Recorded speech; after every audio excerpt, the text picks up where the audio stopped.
Alam mo na ba kung paano mag-drawing ng mata kagaya nito? At kung hindi pa at bago ka pa lang na artist, sundan mo itong video na ito. Dito sa video na ito ay ituturo ko kung paano gumawa ng mata. Gamit lang yan tools na nakita nyo. Bago ang lahat, i-follow mo itong page na to para sa more videos natin at mga tutorials natin. Paano nga ba gumawa ng mata? So ang unang step natin ay gumuhit tayo ng bilog. Alam niyo na kung para saan ito? At pangalawa ay gumuhit tayo ng square para ito mamaya sa ika-realistic ng ating drawing. At gumuhit tayo ng line pa slide. Ito yung magiging pattern natin para sa magkabilaang dulo ng mata. I-try natin i-sketch gamit yung pattern na to. Medyo mahaba itong video natin kaya kung gusto mong matuto ay patapusin mo itong video na to. Dahil kapag sinundan mo itong video na to, ibig sabihin ay interesado kang matuto. Nai-imagine mo na ba kung anong klaseng ay yung ating dinodrawing? Alam mo ba sa paggawa ng obra ay hindi mo kailangan ng mamahalin na gamit. Kahit isang pensil lang at pambura at cotton ay makakagawa ka na ng realistic na drawing gaya nitong ginagawa ko. Kapag bago ka pa lang na artist, asahan mo na hindi madali maging artist at hindi madaling gumawa ng obra. Ang kailangan mo para mas mapadali ang iyong paggawa ng obra ay kailangan mong mag-improve. So dito ay gumamit na tayo ng 8B pencil para sa dark ng gilid na bahagi ng eyeball ng mata. Pagkatapos ay binura na natin yung line na pattern. Pagdating dito sa eyeball ay kailangan ganito yung pagguhit nyo para maging realistic yung eyeball ng mata. Dito marami rin nagkakamali sa pagdrawing ng eyeball ng mata. Kung minsan ay hindi nagiging realistic yung paggawa ng eyeball sa mata. Bakit sa mata ako ng sa mata? Kaya nga eyeball di mata. At pagkatapos ay kailangan natin i-shade yung gilid ng eyeball para maging realistic ito at maging dark na dark yung pinakagilid niya at papunta sa light pataas o pagitna. Huwag natin isama sa dark yung ginawa nating square kanina dahil yan yung magiging realistic sa mata natin o sa mata na ginagawa natin. Itong ginamit natin na pencil ay 8B pencil ito. Para ito sa mga shadow, mga dark, eyeball, kilay o pilik mata. Ito yung para dito. Pagdating sa eyeball ay kailangan may doble tayong shading o second layer. Kailangan natin i-brush yung pinakagilid ng eyeball para maging realistic ito hanggang doon sa may labas ng eyeball. Huwag naman masyadong labas, medyo lang. At dito sa may taas ng mata, sa may talukab ay kailangan natin itong i-dark gamit itong 8B pencil natin ulit. Bago tayo gumuhit ng pilik mata. At para maging buhay na buhay yung pilik mata natin ay dapat talaga natin munang unahin i-dark yan. Kailangan ay dark na dark yan. At bago natin iguhit yung pilik mata ay kailangan muna natin mag-line nito. Dahil kapag inuna natin yung pilik mata bago tayo nag-line ay siguradong kitang kita yung guhit sa may pilik mata natin. Maguguhitan lang yung pilik mata at masisira at magmumukhang transparent yung pilik mata natin. Kailangan din muna natin tong i-shade para maging realistic yung line dito sa may taas. Ganito ang proseso ng paggawa ng realistic eye. I-shade lang natin ito ng i-shade hanggang sa mag-dark ito at para maging mukhang make-up siya.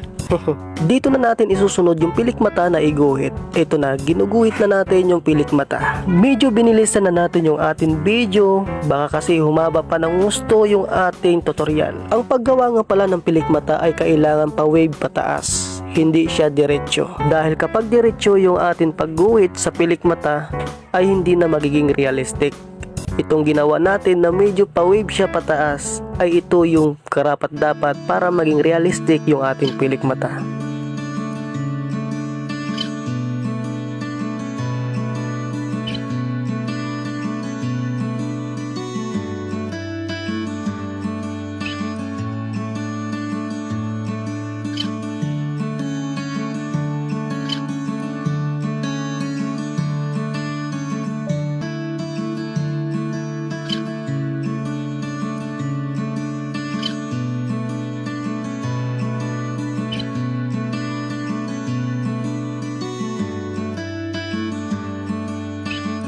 Kailangan natin palabasin yung hibla ng pilik mata, kaya ilalight natin dito at palalabasin natin yung hibla ng pilik mata. Mamaya ay makikita na natin yung resulta nitong realistic eye na ginagawa natin. Wala tayong eraser pencil kaya ito na lang yung gamitin natin pambura. Ayan, nakita na natin na pinalabas na natin yung pilik mata. At kitang kita na siya dito at yung pagka-realistic ng pilik mata. So ang susunod natin ay yung dito banda sa may eyeball ay kailangan i-dark din natin dito ng konti. At ganun pa rin yung proseso niya.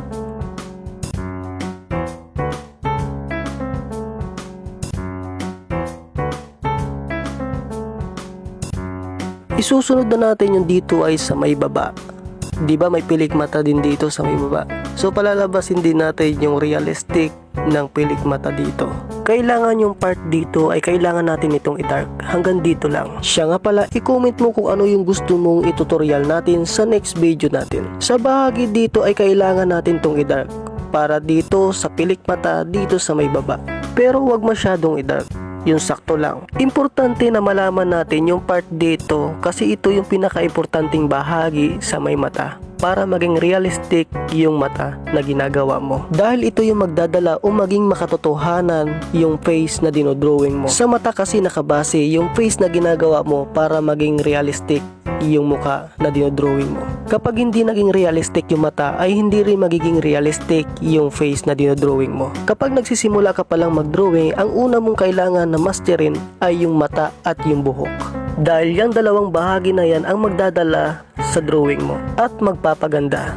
At kapag nakuha na natin yung dark na kailangan natin ay i-shade natin yung dito sa may baba ng dark. Pagkatapos ay i-shade natin ito gamit ang cotton. At ang last, ang pinakahihintay natin ay yung mag-drawing tayo ng pilik mata dito sa may baba. Sa may baba ng dark tayo mismo maglalagay ng pilik mata, wag doon sa may mismong line niya. Kapag mismong sa line ka kasi ng mata, gumuhit ng pilik mata ay hindi na ito magiging accurate at hindi na ito magiging realistic. Kaya dito ka dapat mismo sa may baba ng dark magsimulang gumuhit ng pilik mata. At sa pagguhit ng pilik mata ay hindi dikit-dikit pagdating dito sa may baba. Kailangan ay hiwa-hiwalay siya. At kailangan ay hindi pantay-pantay yung kulay niya. Meron dark at meron dark na dark at meron din light at may manipis na hibla at meron makapal na hibla. Kung napapansin ninyo ay nagiging realistic na yung atin ay dahil tama yung proseso na ginamit natin o ginawa natin para maging realistic yung ating ginagawang drawing na mata. At itong square na ito na nasa loob ng eyeball ay ito yung magiging reflection ng ating pilik mata. Kailangan maging kompleto. At ngayon ay mag-highlight sa tayo ng light para sa mga pakinang-kinang natin dito sa may mata gamit ang liquid eraser. Sa paggamit ng liquid eraser ay kailangan dahan-dahan kang maglagay dahil kapag sumobra ay siguradong hindi mo na maaalis at masisira yung drawing mo. Pero mas maganda pa rin na gumamit ka ng highlight spin para hindi masira yung ginagawa mo kapag nagkamali ka. Ang highlight spin, ito yung ballpen na may laman na liquid eraser. Para rin siyang ballpen, ang pinagkaiba lang ay liquid eraser lang yung laman niya. Ang highlights ay isa ito sa nagpapaganda ng drawing mo at nagpaparealistic ng ginagawa mo obra.